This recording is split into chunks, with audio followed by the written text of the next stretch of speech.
조갑제 TV 시청자 여러분 안녕하십니까. 세월호 사고로부터 많은 교훈을 얻었어야 했는데 국가적 차원에서 과연 냉정하게 세월호 사고를 반성하고 있는지 하는 의문이 듭니다. 세월호 사고는 그 원인이 가장 큰 쪽으로 이야기하면 선박회사가 가장 큰 책임을 져야 합니다. 무리하게 선박을 개조하고 또 무리하게 법정 한계보다 거의 2배나 되는 화물을 실었습니다. 그리고 선장이 그런 과적을 거부할 수 있었는데 선장이 그 회사의 강요를 이기지 못하고 그런 불안한 화물 적재에 의한 위험한 항해를 계속했습니다. 그리고 선장은 배가 넘어갈 때 인명 구조를 전혀 하지 않고 선장이 앞장서 가지고 선원들을 때리고 도망가고 말았습니다. 그러니까 남아있는 승객들을 안전하게 인도해야 할 사람이 없어져 버렸습니다. 전쟁이 났을 때 국가지도부가 도망간 거하고 마찬가지입니다. 그러나 바로 근처에 해경 경비정이 있었으므로 5분 만에 현장에 출동해가지고 자력으로 바깥으로 나온 사람들 170여 명을 해경이 구할 수가 있었습니다. 구조할 수 있는 시간은 한 40분밖에 없었습니다. 넘어가기 시작하면서 완전히 엎어지는데 40분이 걸렸습니다. 해경이 구조할 수 있는 시간은 40분밖에 없었습니다. 그러나 이 사고가 나자 사고가 정치화되었습니다. 언론이 특히 좌파 언론이 선동에 나서고 정부가 제대로 해명을 하지 못하고 여기 정치권이 끼어들면서 이 세월호는 단순한 교통사고 차원을 넘어서 일종의 국가적 참사로 그려지게 되었습니다. 특히 언론의 선동이 심했습니다.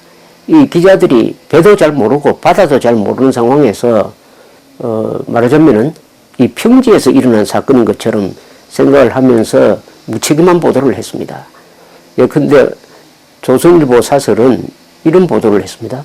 해경은 사설입니다. 해경은 세월호가 침몰할 때 제발로 걸어 나온 사람 이외에는 단 한 명도 구조해내지 못했고 안전행정부 해양수산부 공무원들은 실종자 숫자도 정확히 헤아리지 못했다. 제발로 걸어 나온 사람 이외에는 단 한 명도 구조해내지 못했다. 해경 경비정이 도착했을 때는 배가 기울고 있었고 선원들은 다 도망가서 그 내부에 무슨 일이 일어났는지 모르는 상태에서 우선은 바깥으로 자력 탈출하는 사람을 말하자면 건져 올리기에 바빴습니다. 그러나 그중에 용감한 해경 구조대원들이 배에 올라타가지고 유리창을 깨고 구해내는 장면이 그 동영상에 잡히기도 했습니다. 그런데도 이 조선일보는 제발로 걸어나온 사람 이외에는 단 한 명도 구조하지 못했다. 이렇게 과장된 보도를 했고 이런 투의 보도가 석권을 했습니다. 그러니까 자연히 해경을 도마 위에 올리게 되었고 심지어 170여 명을 구하는데 결정적 역할을 한 해경 정장은 업무상 과실치사상 혐의로 구속돼가지고 징역 3년을 지금 살고 있습니다. 그 사람은 훈장받아야 될 사람입니다. 외국 같으면은. 이렇게 하니까 정부가 잘못했다. 모든 것은 정부 책임이다. 대통령 책임이다. 이런 식으로 비난이 쏟아지니까 박근혜 당시 대통령이 치명적 결정을 합니다. 즉, 그 한 달 뒤에 해경을 해체하는 결정을 합니다. 해경을 해체한다? 어떤 조직이 잘못했다 해가지고 그 조직을 해체하면은, 심하게 말하면은 해군 수병이 무슨 사고를 치면 해군을 해체하는 거하고 마찬가지인데, 그런 어처구니 없는 결정을 합니다. 그때 발표문에서 이런 이야기를 합니다. 박근혜 전 대통령이, 당시 대통령이 이번 세월호 사고에서 해경은 본연의 임무를 다하지 못했습니다. 사고 직후에 적극적으로 인명구조 활동을 펼쳤다면 희생을 크게 줄일 수도 있었을 것입니다. 해경의 구조 업무가 사실상 실패한 것입니다. 박근혜 대통령의 이 말은 치명적이었습니다. 이것이 도화선이 돼가지고 박근혜 전 당시 대통령이 결국 탄핵으로 물러나는 출발점이자 국가적 진실을 지켜야 될 제1선이 무너지는 상황이었습니다. 문제는 이게 사실이 아니라는 사실입니다. 세월호 사고에서 해경은 본연의 임무를 다하지 못했습니다. 사고 직후에 적극적으로 인명구조 활동을 펼쳤다면 희생을 크게 줄일 수도 있었을 것입니다. 사실은 해경이 적극적이고 적극적으로 인문구조 활동을 폈습니다. 그런 한계가 있었습니다. 선장은 도망갔고 배는 기울고 있어가지고 40분밖에 시간이 없었습니다.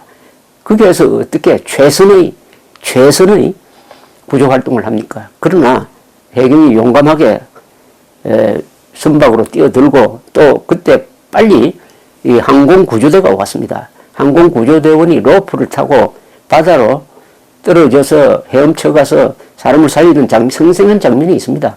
이걸 봤다면은 해경이 잘못했다는 항복선언을 하지 않았을 것입니다. 그런데 이렇게 해놓고 그 해결책으로 해경을 해체하는 결정을 하고 말았습니다. 해경을 해체하는 결정을 하고 말았습니다. 이것이 좌파 세력, 선동 세력, 반정부 세력의 세력을 아주 고무하는, 격려하는 상황이 되고 말았죠. 그렇게 함으로써 박근혜 대통령은 계속 후퇴하고 말았습니다. 그 무렵에 문창극 씨를 총리 후보로 내정을 했는데 KBS가 문창극 씨가 어느 교회에서 한 연설 중에서 아주 근사한 연설이었습니다.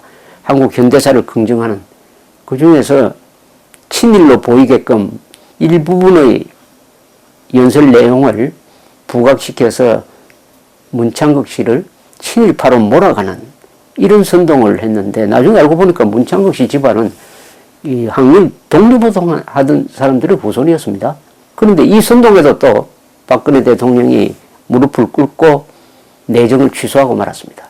그러니까 계속 밀린 거죠.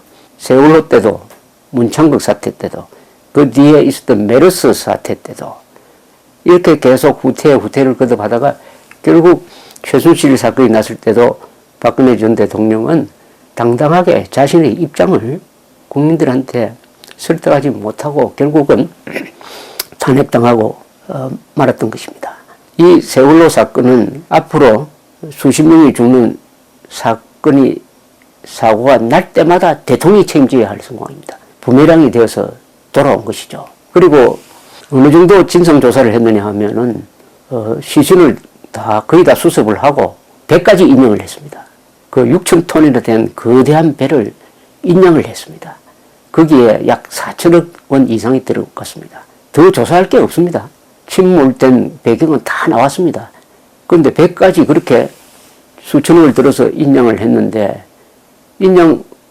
인양해놓고도 요사이는 또 진상조사를 하겠다는 겁니다. 더 나올 진상이 뭐가 있겠습니까? 그럼 미국 잠수함이 들여받아서 침몰했다는 결론이 나올 때까지 계속 하겠다는 것인지, 이런 것은 국가의 책임과 개인의 책임을 확실하게 구분하는 그 기준이 망가져 버렸다는 것입니다. 모든 일을 국가의 책임으로 돌리기 시작하면은 국가가 존재할 수가 없게 되는 것입니다.